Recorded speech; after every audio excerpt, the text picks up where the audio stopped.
with us. Please.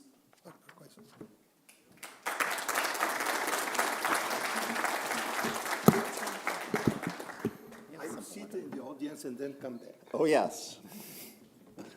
Yes. Oh, yes. Good morning, everyone. Thank you for inviting me here. I'd like to thank my hosts at FAPESP and Unicam for inviting me here to talk to you today in my second visit to Brazil. I'm happy to be back here so soon because my first visit was just last September when I had the chance to visit Manaus as the head of the U.S. delegation for the G20 Research Ministerial. That seems like a long time ago because back then I was at the White House, I was in the U.S. government, and I was the Deputy Research Minister of the United States and also the Deputy Science Advisor to President Biden. I'm now unemployed, so thank you. So it's been a change. I come here as a very different person. But also, that is another way to say that I left the White House the last day of President Biden's term in office. So I have no idea what the current administration is doing. I, like you, am on the outside trying to look in. So please, you can ask me what the current administration is doing, but I don't have any special insight into what this administration is doing. But today I'm delighted to discuss my science policy research career.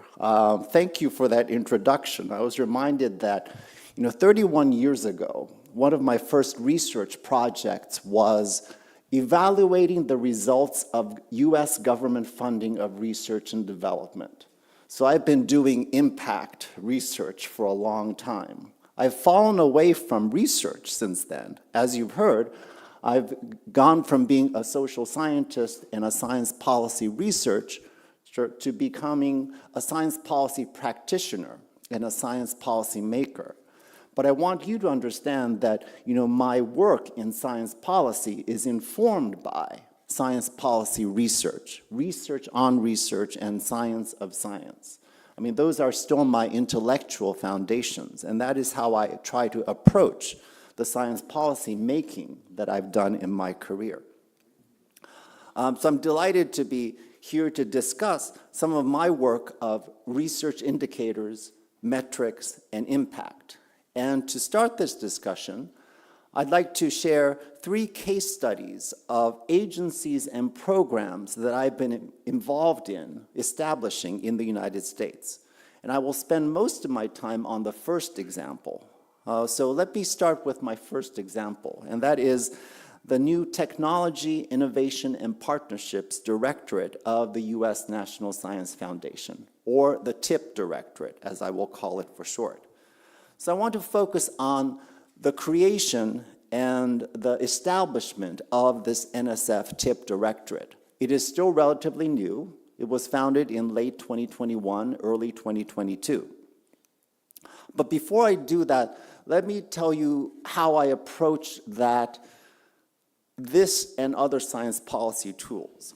Because, my mission as a science policy practitioner is to put science policy research into practice, often by translating concepts that we are talking about today, such as meta-science, such as impact evaluation, such as broader impacts, into policy terms so that a broader audience can understand and support these science policy ideas. And I will tell you that the tool that I used for the NSF TIP Directorate was the CHIPS and Science Act, a law that President Biden signed into law in 2022. I'm one of the authors of that CHIPS and Science Act, and contained within that law is the blueprint, the foundation for this TIP Directorate. But before we go there, let me go back a little bit further. Because for me, science policy making starts with a mission, and it starts with a problem to solve. And so for my personal mission, my mission is to provide opportunities for people all across the nation and indeed the world to participate in and benefit from science and engineering. Now, that is my mission. In this case, for the TIP Directorate, there was a problem. The problem is NSF is a wonderful basic research agency. It has been around for 75 years, and it is a premier basic research funding agency. But over the decades, there's been a tension between the basic research mission of NSF and the impacts that the basic research funding has. And periodically, there have been calls for NSF to do more to ensure that basic research translates into economic, social, and societal impact. And informed by the history of NSF, there have been periodic attempts to re-engineer NSF to enhance those impacts. They go by the name of Science for National Needs, historically. And more recently, the introduction of the broader impacts merit review criterion that was already discussed. So for me, the question was, what could NSF do to enhance the impacts of its research while still preserving its beautiful, wonderful, basic research character? And one key that we experimented with was establishing a new directorate within NSF, the TIP Directorate, while still preserving the traditional research directorates that NSF has always had. And in particular, one approach that we wanted to try with this new directorate was regional innovation policies. Because as I said, going back to the mission, innovation is geographically concentrated in the United States, as in many other nations. That, for example, we have 50 states, and 6 or 7 of them account for half of the research and development performance in the United States. That leaves 43 to 44 states with the other half. And that means that people all across the United States are not equally participating in and benefiting from science and engineering. Now, there's been a robust literature and experience in the United States with regional innovation policies. That is, policies to encourage companies, government funding agencies, state and local governments, and people in state and local communities to get together to enhance the innovative potential of those economies. So we wanted to see if through policy we could have NSF be a supporter of regional innovation policy. But we needed to do that guided by values. So in solving problems, I think paramount for me is being guided by some key values. And in the Biden administration, we had the chance to articulate some of those values. One value is that we need democratic values to guide science and technology policy. Because President Biden articulated clearly that science needs to be a foundation of and in service to democracy. And to me, that was a very powerful statement because democracy is a great experiment, and scientists know about experiments, so we can contribute. Second, value, public participation and engagement are important. And therefore, as part of the Biden administration, we did work on PPCE, which is public participation and community engagement in science and technology.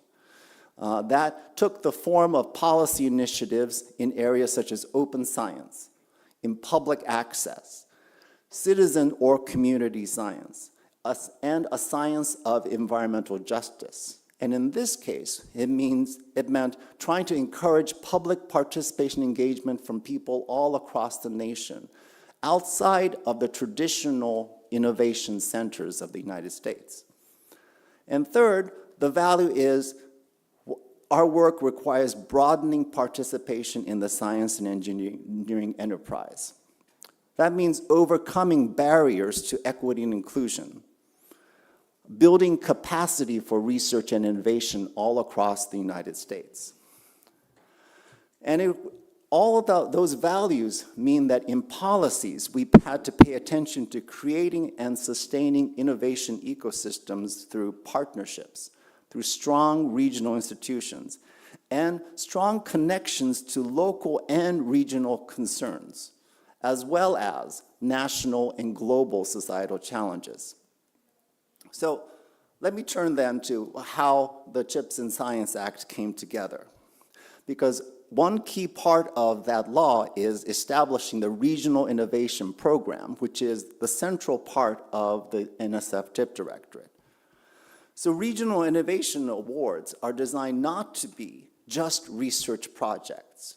Although research projects are the core of what NSF has long done, research projects and awards need to be supplemented by other policies. So we surrounded the NSF TIP Directorate with research awards, but also translation accelerator awards to encourage partnerships. We encouraged test beds, that is, shared accessible infrastructure that people from all across the community could use. We encouraged planning and capacity building awards to help democratize innovation and make it sustainable all across the country, with explicit attention that is in the law to geographic diversity. We also instituted entrepreneurial fellowships to encourage scientists and engineers to be entrepreneurs if their ideas have some commercial or societal potential. We also instituted scholarships and fellowships with explicit attention to broadening participation.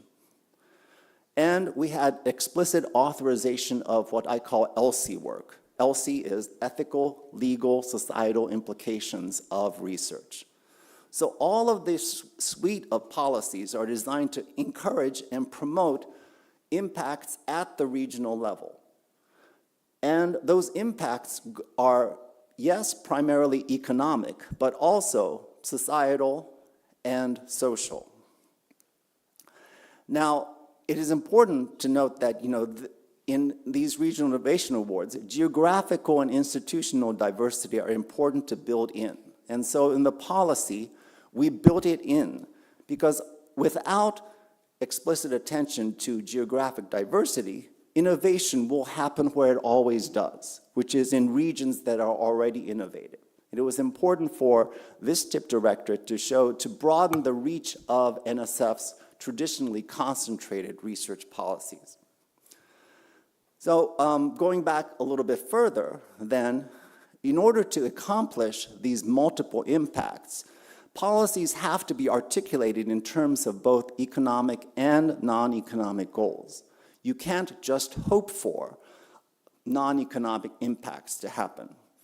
So in looking at the CHIPS and Science Act, this new TIP Directorate has both key technology focus areas, but also societal, national, and geostrategic challenges. I'm not going to read all of them, but among the challenges that the TIP Directorate is required to pursue are United States workforce development and skills gaps.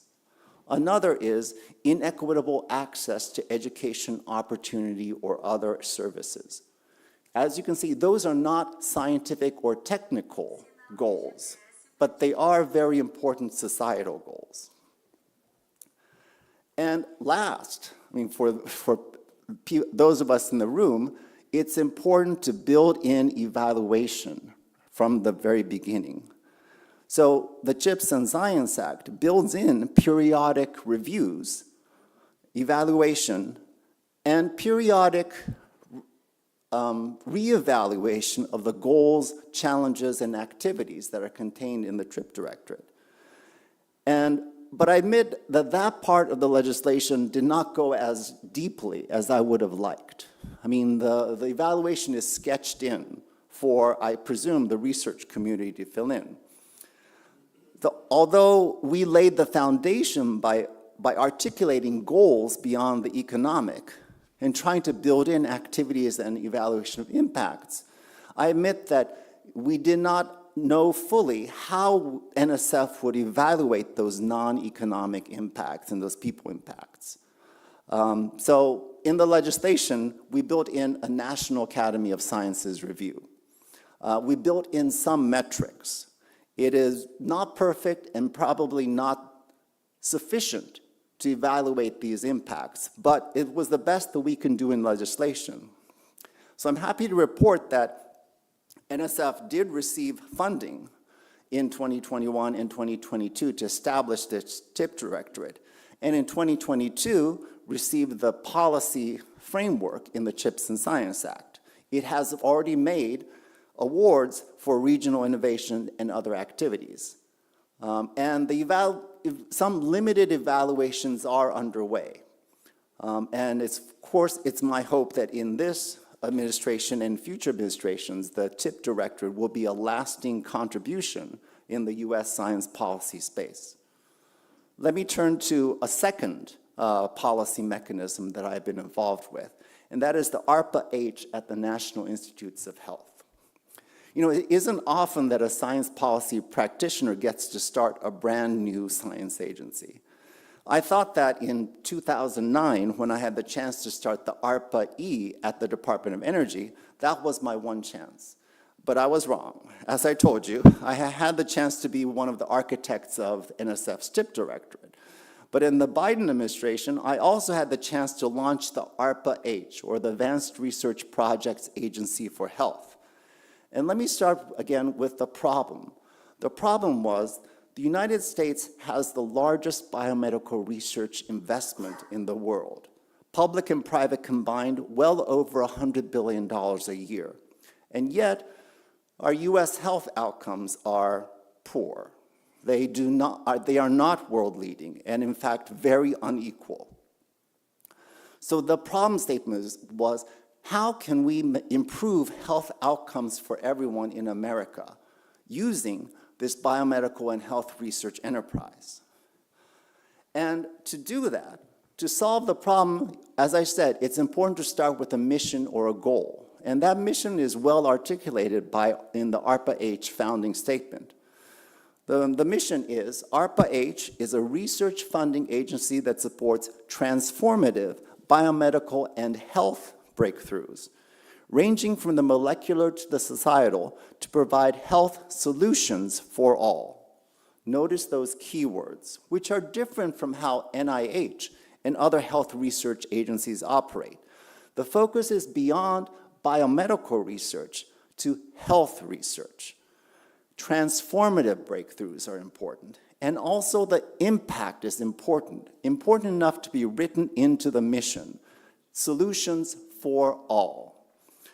So this is not basic biomedical research, because NIH does very well at that, nor is it applied biomedical research or translational biomedical research, and it is not curiosity-driven. So before he became president, President Biden became interested in the ARPA-H concept and made establishing this ARPA-H a campaign promise. Clearly, it is modeled on DARPA, the Defense Advanced Research Project Agency. There's abundant science policy research on the DARPA model and how that has helped to revolutionize military and security research and innovations. But we wanted to translate the best of that DARPA model to a health context, which is very different. Now, the core of DARPA's model, as you may know, is that we have empowered program managers, clear mission goals, milestones, rigorous evaluation of progress toward those milestones, but also a breakthrough orientation and a future orientation. Now, establishing this ARPA-H, as with many agencies, required two major sets of policies. An authorization, that is the policy blueprint for the ARPA-H, and an appropriation, the dollars, the funding. So we managed to get both, just as with NSF TIP, and after the first year of the Biden administration, and therefore, ARPA-H is a brand new research agency that is beginning to do work to encourage transformative breakthrough research, but connected to health outcomes. And that is a complement to the traditional strengths of NIH's basic and applied biomedical research. So let me turn to a third, and the third one is not an agency per se, but it's a set of funding mechanisms to encourage EDI or DEI, equity, diversity, and inclusion in research funding. You know from my personal mission statement that that is very important to me, and it remains important to me even at this time where DEI programs are under attack by the current US administration. So in this EDI mission, because we have a diverse research ecosystem in the United States, I recognized that we needed a diverse set of policies. But there's a central problem. The central problem is that the United States does not have a research and innovation ecosystem that is fully reflective of the diversity of the United States. I already mentioned the geographic dimensions of inequality, but there are also people aspects of inequality, that people from underrepresented groups, women, people with disabilities, and first-generation immigrants and others whose families did not grow up in the United States are disproportionately denied access to the U.S. innovation and research ecosystem.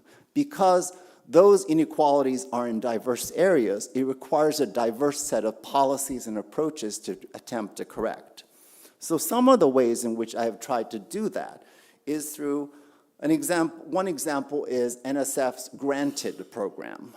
Granted program, that is a program to award grants to research institutions to strengthen an institution's research enterprise, not to fund specific research projects. It's to strengthen the ability of institutions to apply for research projects. Another one is the Includes program at NSF.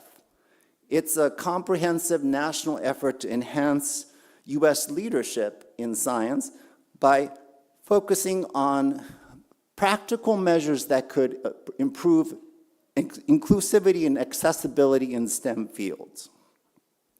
Third, supporting science policy research programs, such as the SOS-DCI, which is the name of the Science of Science Discovery, Communication, and Impact program, which some of you in the room have benefited from.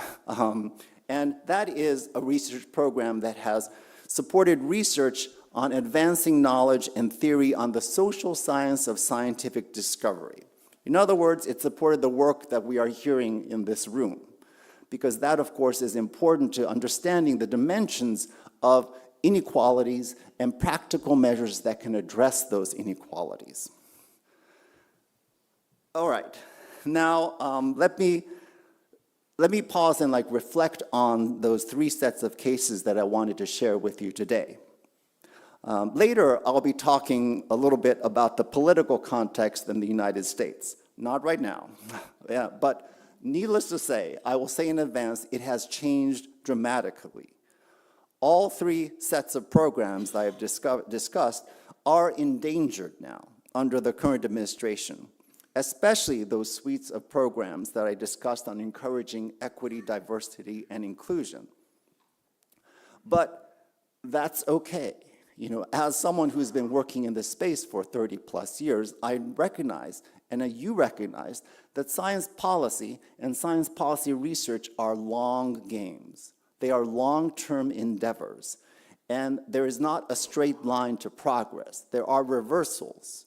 But what we need to keep in mind then is our orientation and our mission. My mission has not changed. To provide opportunities for everyone to participate in and benefit from science and engineering. The combination of policy tools that we use to keep advancing that aim, those will change as circumstances change. But if we are guided by those those missions and those policy aims, then we can keep moving forward, even as circumstances change. And of course, we recognize that in order to measure progress, or to measure the lack of progress, we need the data, metrics, and indicators to let us know how we are doing so that we can course correct and keep going. And that's why, of course, I'm very happy to be in conferences like this one, where we can exchange ideas about how we keep evaluating impact.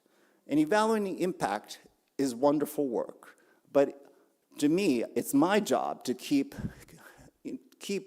using evaluations to improve government policies, to keep moving forward toward those goals.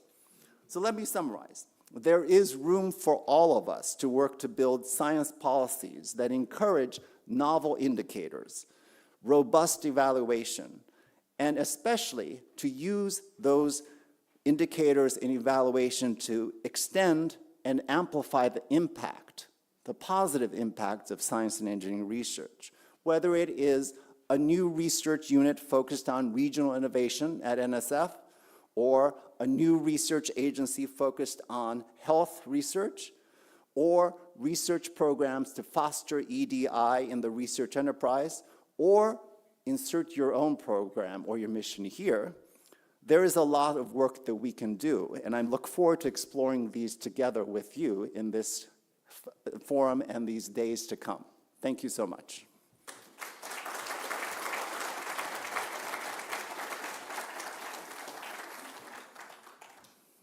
Am I moving there? Okay.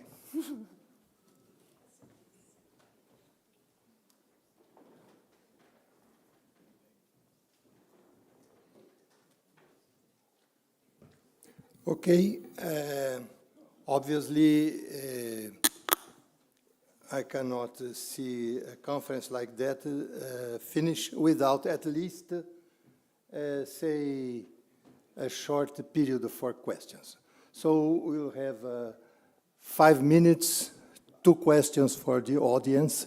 But before that, let me tell you something that probably you don't know.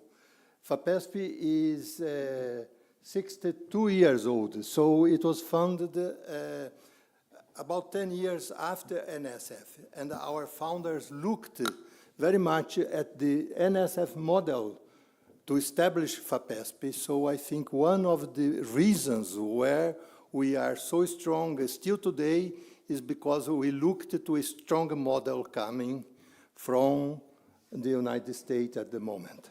And I'm sure that what we are seeing today is just a passing cloud, and still the research establishment in the United States will be stronger 10 years from now. So 2 questions from the audience. 3 questions. Meia hora? Oh, a lot of questions.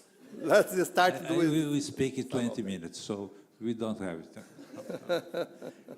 Let me ask you about this. In the Trump's first term, the Congress protected the system of the science and technology in the U.S., improved the budgets and saved the system of the Trump consequences. Now it would be much more difficult. But at the same time, this regional approach of the TTIP and the other regional approach, creating the Senate and the Congress some kinds of support for regional approach. Do you think that this approach could save the system of the consequences of Donald Trump? My short answer is, I hope so. I hope it does. I think you recognize from my biography that most recently I was President Biden's appointee to the White House Office of Science and Technology Policy. That means, I am a political appointee of the Democratic Party and President Biden. So that means, part of my job is political. And certainly, we are trying to build the political case for regional innovation policies. And as you described, that is precisely what we hope, is that, regional innovation means, of course, having science, technology, and innovation reach parts of the country that have traditionally not benefited from it.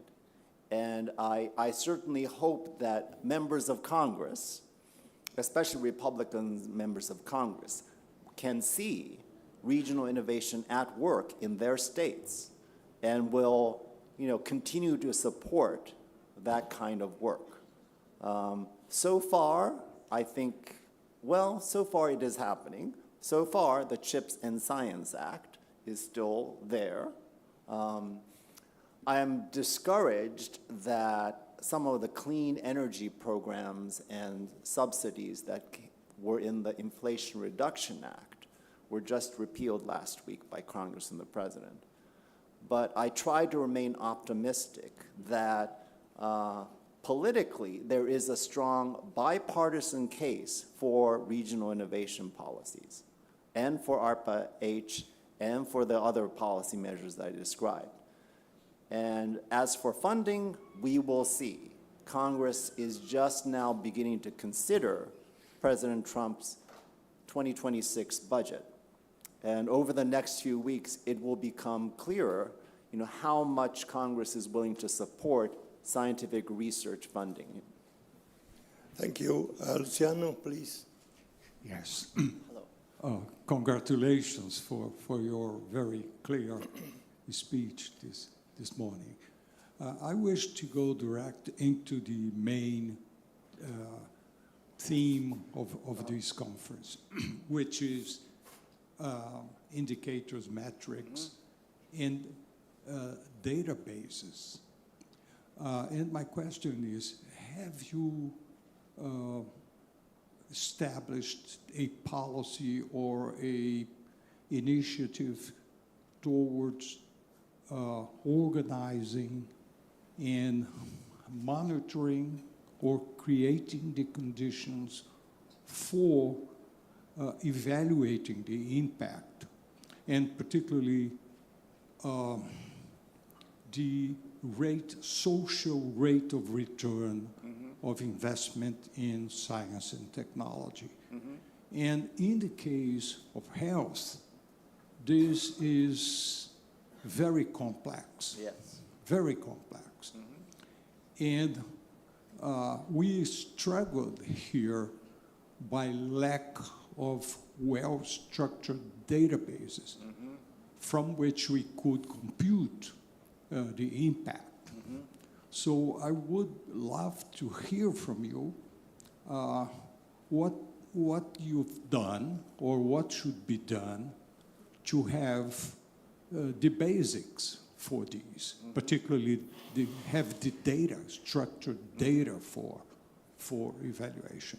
Right. So in terms of the data infrastructure, I'm disappointed that we were not able to do as much as I would have liked in establishing a robust data infrastructure. As I said, with the CHIPS and Science Act for NSF TIP Directorate, we were able to put in requirements for evaluation and review, but we were not able to establish the architecture for it. And part of it was because we wanted to be flexible, and part of it was we did not see what the right architecture should be, and we needed to, continue to explore that. Since then, I think we've had some promising approaches. For example, NSF did fund what's called the National Network for Critical Technology Assessment, or NNCTA. That was an academic-led research effort that tried to explore approaches for how we could evaluate the technology and innovation and other impacts of the NSF TIP Directorate. I think it had some very promising results, but we were not able to get to, an established model, nor the established data infrastructure. And similarly for health, I have been successful in persuading NIH to set up a Science of Science Policy research program.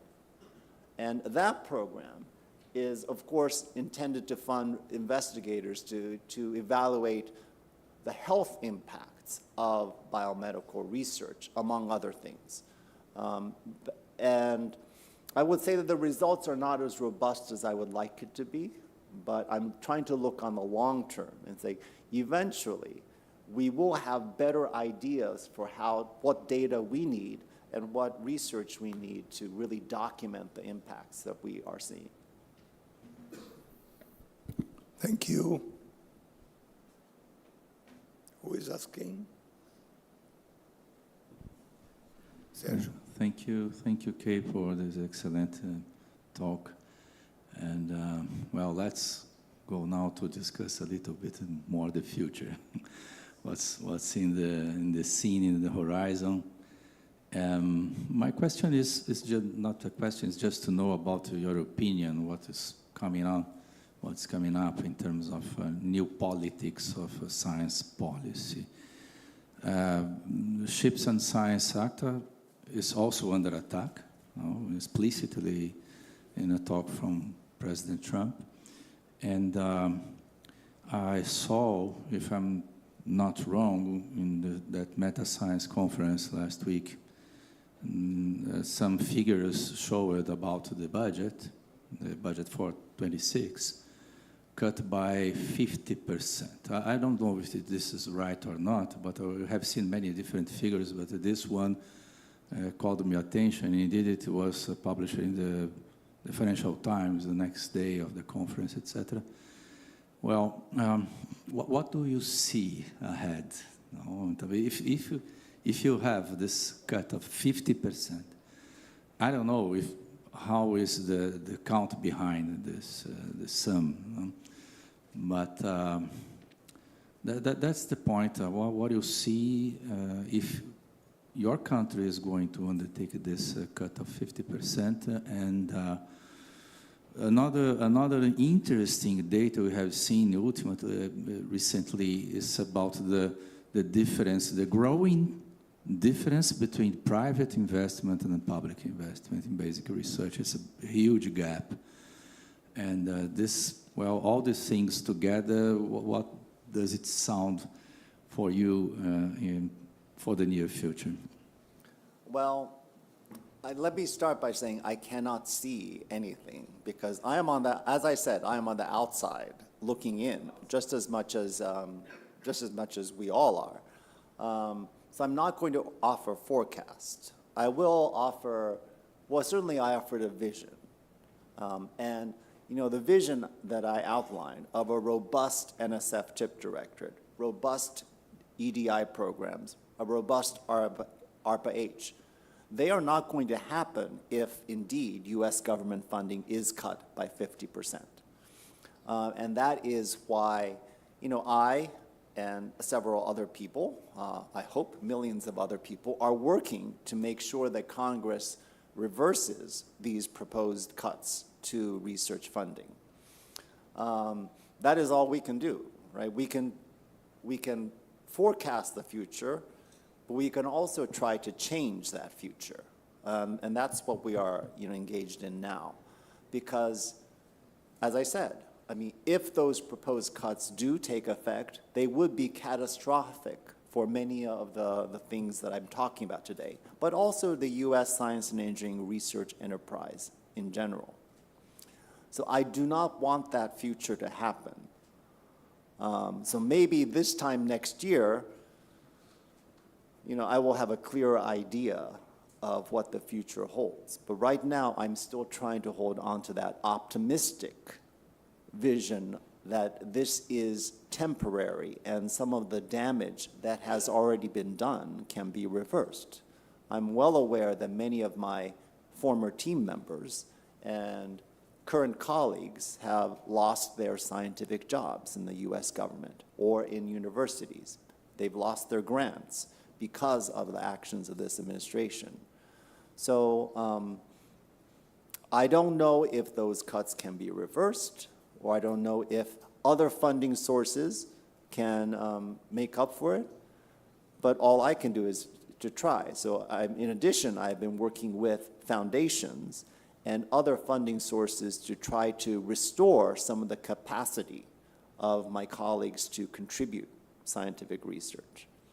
And again, maybe this time next year I'll be able to say whether we were successful or not. But thank you. Yes. Let me ask you something. How do you feel that local and state support for science and technology inside the United States? Because you yourself said that it's a very diverse country, as Brazil is also. And you have strong states and more weak states in relation to innovation, in relation to research. You have a big university that are not all over the United States, but they are concentrated in some place. So how much of these, cuts that the federal government is doing can be in some way compensated by local and state support?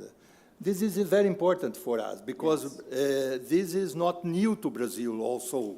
We have been up and down in the support of research coming from the federal government.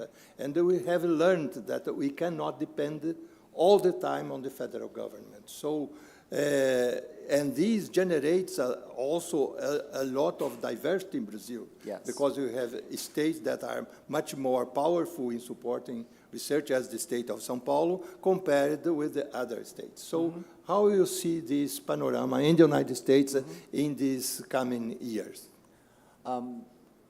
I see, regardless of where the federal government goes, states stepping up and investing in and paying attention to science, technology, and innovation policies. But for better or for worse, I see it happening in states that already have that capacity, such as California, such as New York, such as, well, some Texas communities. An aim of federal policy is to try to extend those ideas and state and regional efforts to parts of the country where states do not have the resources to support their own science technology ecosystems. So in the immediate future, I see, states becoming more unequal.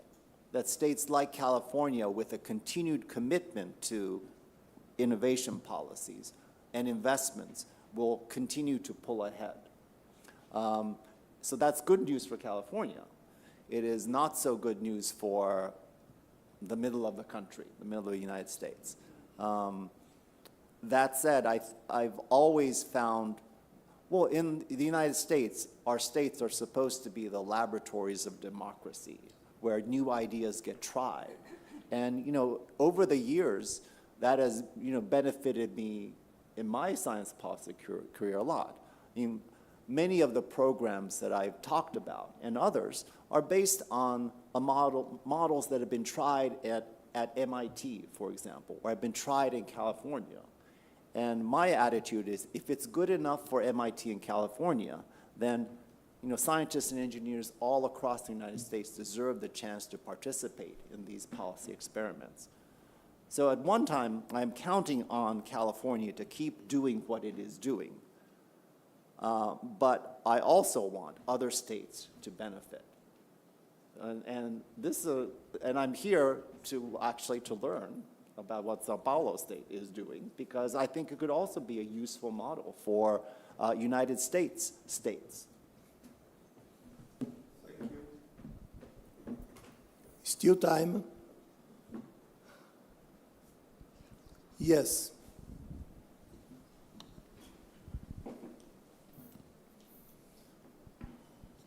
Hi, thank you so much. I would like to hear a little bit more, please, about the point that you made on basic science versus the financial focus to help on more apply it and focus and or not basic science. And I'd like to hear a little bit more about that, if possible. Thank you. First of all, you know, a lot of my career has been about R&D funding indicators and about measuring and evaluating basic research and applied research investments. And not too many people know this, but for 12 years I was an official keeper of the official US government definition of basic research and applied research. And so I can say that although I use those terms, I'm not sure that they are always relevant in policymaking terms. I use those words because people outside the science and engineering enterprise have this idea of basic research and applied research. But increasingly, to me, it is just research. That all research is important and valuable. And all research should have some component of looking for impact. In some cases, it is scientific impact, maybe for the more basic research, then it's designed for scientific impact. Others will be closer to economic impact or other societal impact. So in what I talked about, I mean, I try to treat all research as potentially impactful in multiple ways. And so in policymaking, I try to make sure that whatever type of impact a research can have, then we provide the policy support to make sure that impact happens and that is enhanced and is connected to either scientific, economic, or societal aims.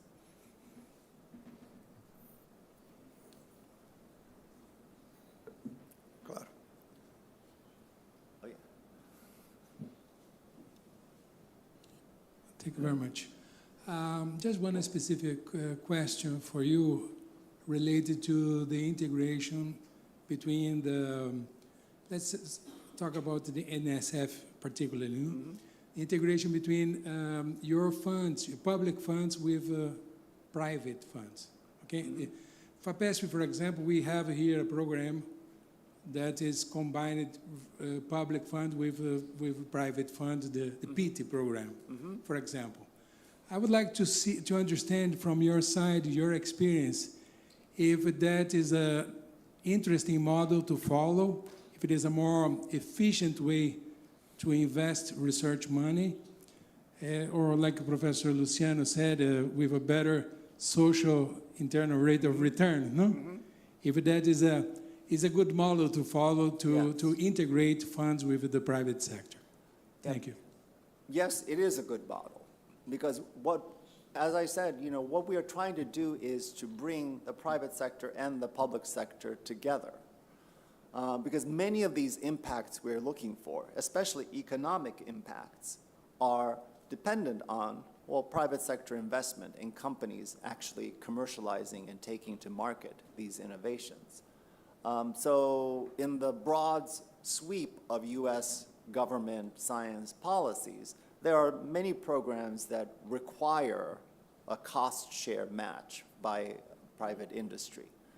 And those shares vary, you know, by program.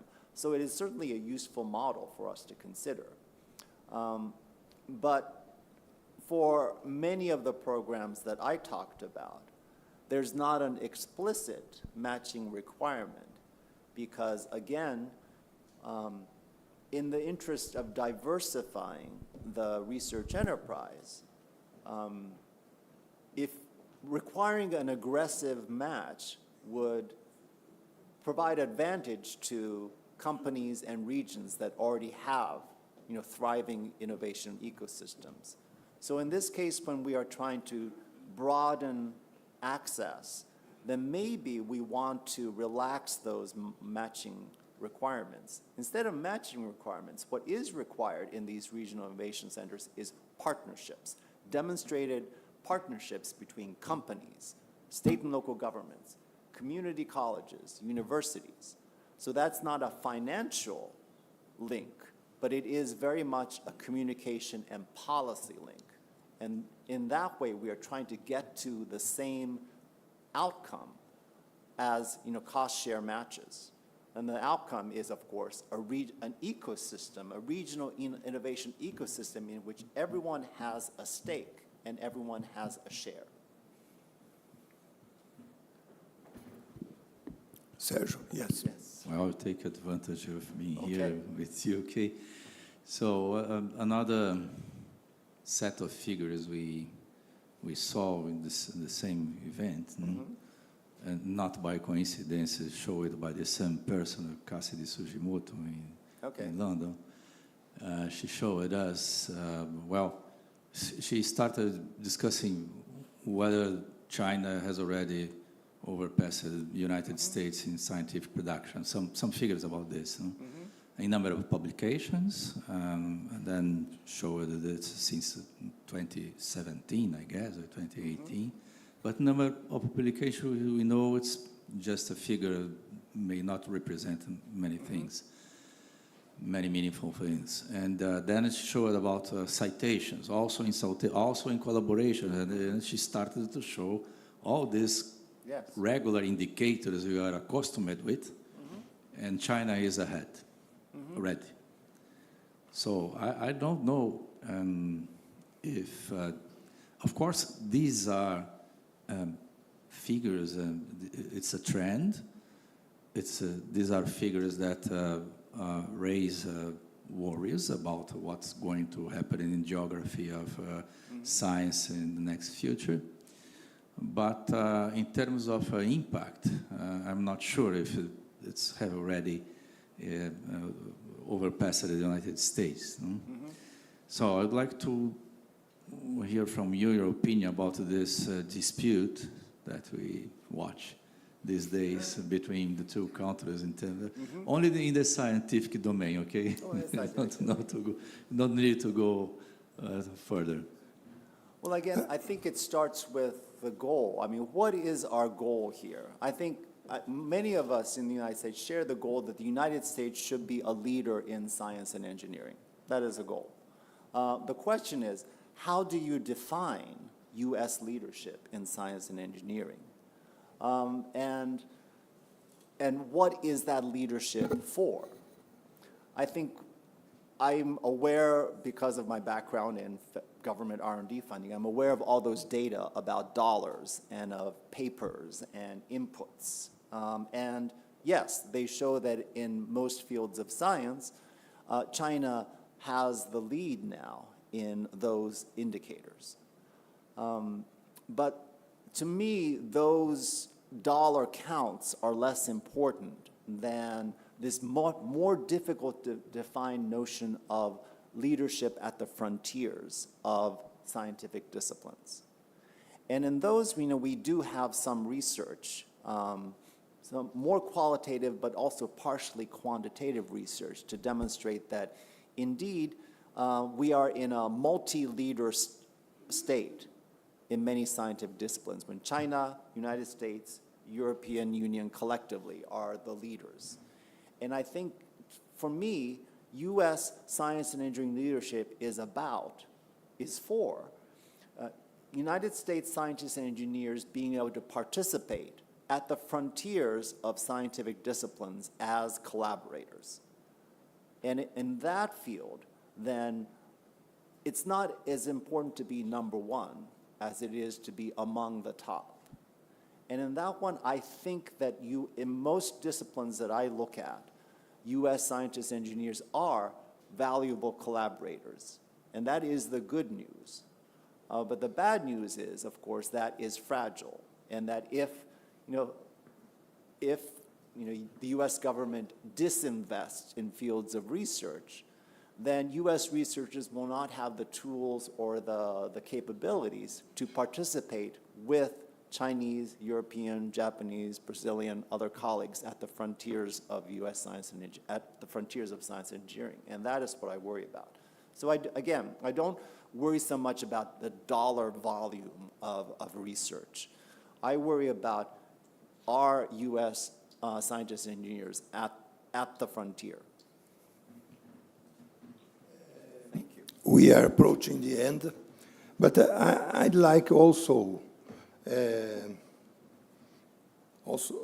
as a consequence of this last question of Sergio, to ask you something in relation to impacts. Mm-hmm. And I will look specifically to scientific impact. Mm-hmm. We have got used to counting publications and then counting references or citations as a way of evaluating impact. Yes.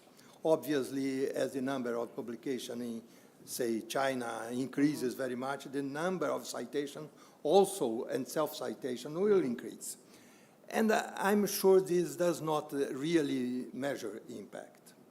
And I would like to see much more creative ways of looking at the impact in science and looking at the general and consequences, because it's not the number of new publications or new, but how much the knowledge advanced as a consequence of some contributions.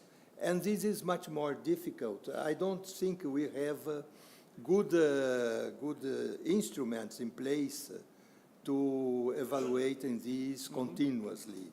And I'd like to see or hear some ideas in relation to that. For instance, as you look at, say, diabetes, the impact of these new drugs in the world, and these finally comes as a consequence of one discovery, and then the amplification of these, and then the clinical trials, and so on.